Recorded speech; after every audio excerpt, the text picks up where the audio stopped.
महर्षी वाल्मिकींच्या आश्रमात लव आणि कुश यांना जन्म दिला. वाल्मिकींनी अतिशय हुशार अशा या दोन्ही राजपुत्रांना शस्त्रास्त्र आणि शास्त्र पारंगत केलं. त्यांच्या मार्गदर्शनाखाली दोन्ही शूरपुत्रांनी संगीतातही नैपुण्य मिळवलं. वाल्मिकींनी लिहिलेलं रामायण दोन्ही तेजस्वी पुत्र लवकुश प्रभू श्रीरामचंद्रांना आपल्या गोड गळ्यानं रामकथा सांगू लागले.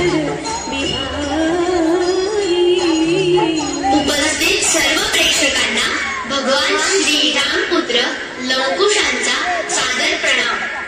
आज आपल्या समोर रामायण नावाचं महाकाव्य सादर होणार आहे. हे महाकाव्य आमचे गुरुदेव श्री वाल्मिकींनी परमपूज्य देवर्षी नारद मुनी आणि परमपिता ब्रह्मदेव यांच्या आज्ञेवरून लिहिले आहे. या काव्यात श्रीरामांचा संपूर्ण कथा प्रवास आमच्या त्रिकालदृष्टी गुरुदेवांनी अतिशय रंजकपणे मांडला आहे. ही कथा सांगणारा आणि ऐकणारा या दोघांसाठीही अतिशय कल्याणकारी.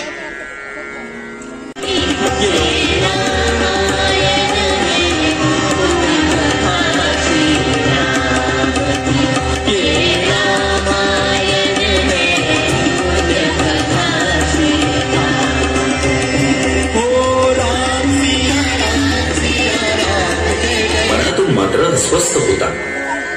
कौसल्या, कैकेयी, सुमित्रा या वैभवशाली साम्राज्याच्या महाराण्या, महाराज दशरथांच्या तीनही पत्नी आपल्या वंशवेलीवर एकही फूल उमलत नसल्यामुळे दुःखी होत्या. महाराज दशरथांनी अनेक यज्ञ केले, दानधर्म केला, राज्याची भरभराट झाली.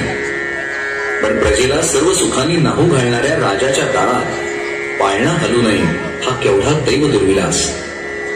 त्यांनी सांगितलं. तात्काळ भव्य यज्ञाचं आयोजन करण्यात आलं आणि यज्ञाची सांगता होत असताना यज्ञकुंडातून तेजस्वी यज्ञपुरुष प्रकट झाला. अग्निदेवांप्रमाणे प्रखर तेज असलेल्या या यज्ञपुरुषानं महाराज दशरथांना एक खिरीचं भांड दिलं आणि सांगितलं, हे दशरथा, ही खीर अत्यंत श्रेष्ठ, आरोग्यदायक आणि पुत्र प्राप्त करून देणारी आहे. ही तुझ्या तीनही राण्यांना खायला दे. आयसदान प्राप्त झाल्यामुळे महाराज दशरथ खूप आनंदी झाले. राण्यांना बोलवले. महाराजांनी ती खीर महाराणी कौसल्या, कैकेयी आणि सुमित्रा यांना वाटून दिली. तीनही राण्यांनी अत्यंत श्रद्धेने खीरचे ग्रहण केले. गुरु वसिष्ठांनी सांगितल्याप्रमाणे केले ना, पुत्रकामेष्ठी यज्ञ पदप्राप्ती झाला. त्या कैकेयीच्या पोटी भरत, सुमित्रेच्या पोटी लक्ष्मण आणि शत्रुघ्नचा जन्म झाला.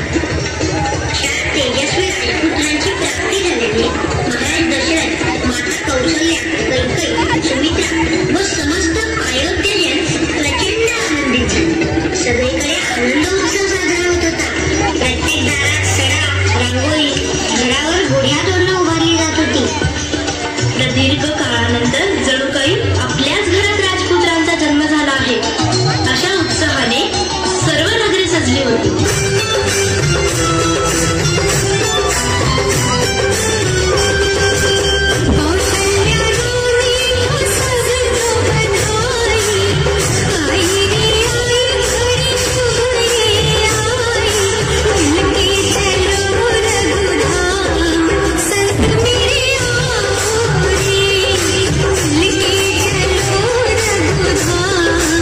रामाला माझ्या बरोबर पाठवावं अशी माझी इच्छा आहे.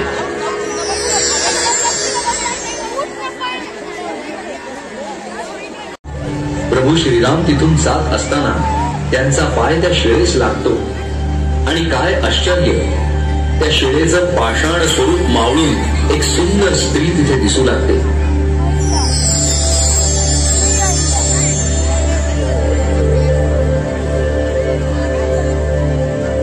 प्रभू श्रीरामांच्या पाया पडते.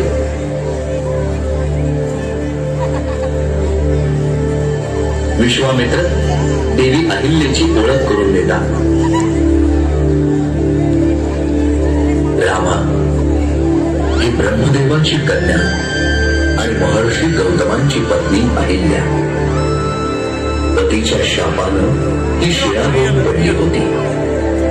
आज तुझ्या चरण स्पर्शानं ती शापमुक्त होऊन पुन्हा सजीव झाली आहे.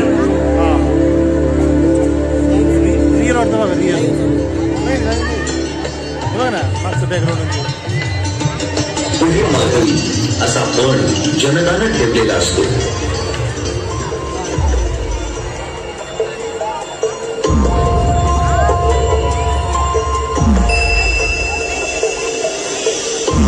रावणासहित कोणत्याही राजपुत्राला ते धनुष्य सुद्धा उचलता येत नाही.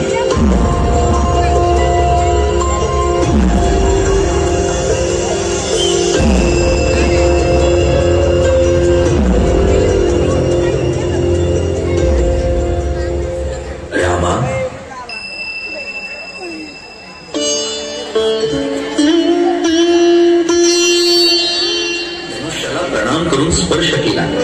ते धनुष्य लीलया उचललं. त्यांनी धनुष्याची प्रत्यंचा लावली आणि ते धनुष्य गगनभेदी कळकळाट होऊन मोडून पडलं.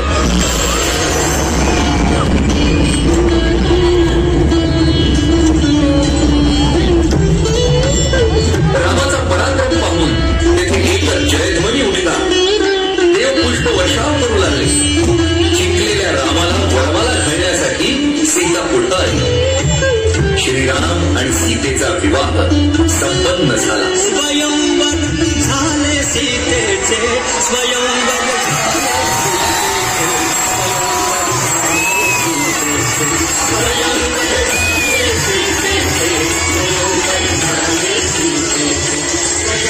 जनक राजाच्या आग्रहानुसार एकाच वेळी श्रीराम, सीतेच्या भगिनी उर्मिला आणि लक्ष्मण, मांडवी आणि कीर्ती आणि शत्रुघ्न अशा चौघांचे विवाह सुमुहूर्तावर थाटामाटात संपन्न झाले. जनकानं अपार दानधर्म केला. उत्साहात विवाह सोहळा पार पडून सर्वजण अयोध्येला परत आले. कडे गेली आणि म्हणाली, राणी, तुला तुझे हे कळत नाही का? उद्या राम राज्यावर बसणार आणि मग तुझ्या पुत्राचे काय? महाराज दशरथांची तू लाडकी राणी. तुझ्या मुलाला राजा करायचे सोडून ते रामाचा राज्याभिषेक करायला निघाले. त्यांचं प्रेम फक्त रामावर आहे.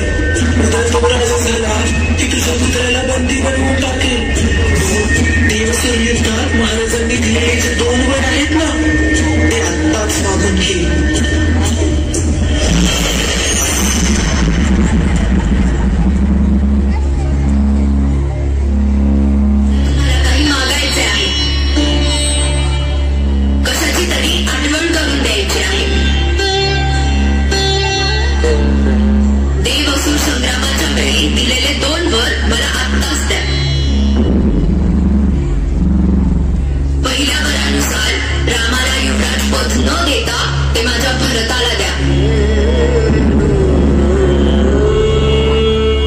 ही माझी पहिली मागणी.